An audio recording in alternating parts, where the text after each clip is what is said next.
Shadow Spurs here, as we search for a new manager.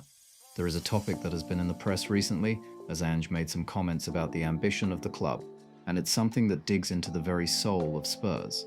We look at the numbers that the club doesn't want to talk about.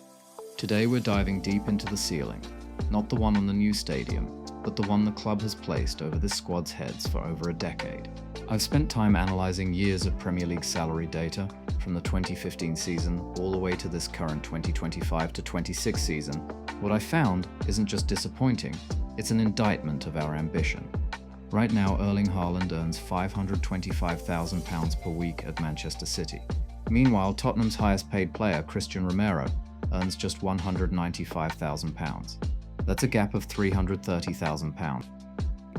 We're told we're a Big Six club, but the bank statements say we're barely keeping pace with the middle of the pack. This isn't new. Tottenham has always had this problem. Let's look at how we got here. Let's go back to 2015. Harry Kane wasn't just a striker, he was a miracle. He was carrying the club on his back, breaking records and turning us into title contenders. His reward, £100,000 a week. Now, that sounds like a lot of money to you and me, but in Premier League terms, it was peanuts. In any other elite club, that's what you pay your rotational winger. That same season, Wayne Rooney was earning £300,000 at Manchester United. Sergio Aguero was on £230,000 at City. Even Arsenal were paying Mesut Ozil £140,000. By 2019, Kane was arguably the best on the planet. He was still only the 8th highest paid player in the league. We had a generational talent, a one of our own legend, and we treated his salary like a budget line item. When you pay your best player 50% less than your rival's best, you aren't managing well, you're telling the world you're a stepping stone. This is why the trophies never came.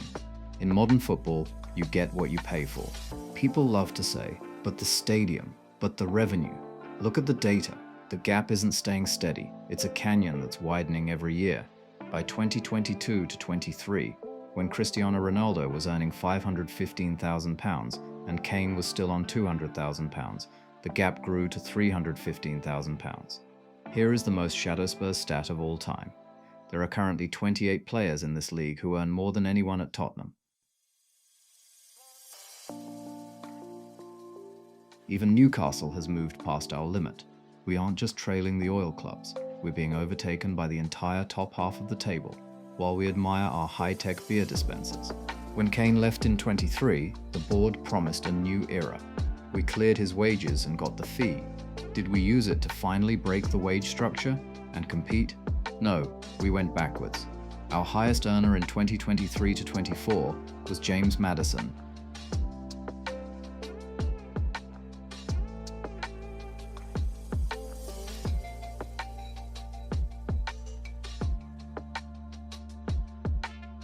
In 2026, our top earner is 29th.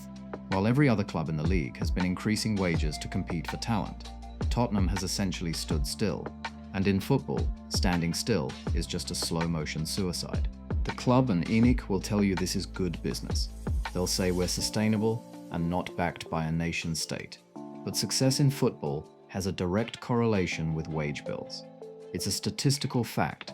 We're asking managers Poch, Jose, Conte, Ange to perform a miracle. We're asking them to beat teams that spend double what we do on talent. Occasionally, they do. We reached a Champions League final. Think about it from a player's perspective. Manchester City offers you $350k and a guaranteed medal. Spurs offer $180k to hope for the top 4. This is why we lost Modric, why we lost Bale, why we lost Walker, and why we eventually lost Kane. We aren't a club, we're a finishing school, for players who want to go somewhere that actually pays for excellence. The Shadow Spurs reality is simple. Our top earner makes £330,000 less per week than the league's highest paid player.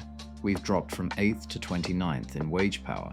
28 players in the Premier League earn more than our highest paid player. The wage gap has tripled in the last decade. Unless something changes, unless we dramatically increase the budget, we're going to keep struggling to compete with the elite. You can blame the manager or VAR, but until this club decides to spend like a giant, we will always be the almost team. Subscribe for more unfiltered analysis. Shadow Spurs out.